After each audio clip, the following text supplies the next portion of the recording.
നേത്ര സംരക്ഷണത്തിന് നമ്മുടെ Ahalya. Ahalya foundation eye hospital, കേരളത്തിൽ എല്ലായിടത്തും. മൂവാറ്റുപുഴ കേബിൾ നെറ്റ് പ്രൈവറ്റ് ലിമിറ്റഡിലെ അംഗങ്ങൾക്കായി കേരള വിഷന്റെ ആഭിമുഖ്യത്തിൽ ട്രെയിനിംഗ് പ്രോഗ്രാം സംഘടിപ്പിച്ചു. MCNL കോൺഫറൻസ് ഹാളിൽ നടന്ന ട്രെയിനിംഗ് പ്രോഗ്രാമിൽ വിവിധ മേഖലകളിലുള്ള കേരള വിഷന്റെ ഓപ്പറേറ്റർമാർ പങ്കെടുത്തു. മൂവാറ്റുപുഴ കേബിൾ നെറ്റ് പ്രൈവറ്റ് ലിമിറ്റഡിലെ അംഗങ്ങൾക്കായി കേരള വിഷൻ എറണാകുളം ജില്ലാ ഓഫീഷ്യൽസിന്റെ ആഭിമുഖ്യത്തിൽ ട്രെയിനിംഗ് ക്യാമ്പ് സംഘടിപ്പിച്ചു. പുതിയ ഉപഭോക്താക്കളുടെ എണ്ണം വർദ്ധിപ്പിക്കുന്നതിനെക്കുറിച്ചും മികച്ച സേവനം ഏത് രീതിയിൽ കൂടുതൽ മെച്ചപ്പെടുത്താമെന്നതിനെ അടിസ്ഥാനമാക്കിയുമുള്ള വിശദമായ ട്രെയിനിംഗാണ് MCNL കോൺഫറൻസ് ഹാളിൽ നടന്നത്.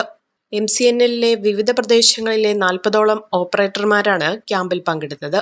Kerala vision assistant customer care manager Daniel VG, technical and transportation team leader Abin K. Mathew, marketing assistant manager Ajith Krishna, area engineer Akhil Das, Kerala vision supporting engineer Rahul Suman, MCNL chairman Anilkumar CV തുടങ്ങിയവർ പങ്കെടുത്തു.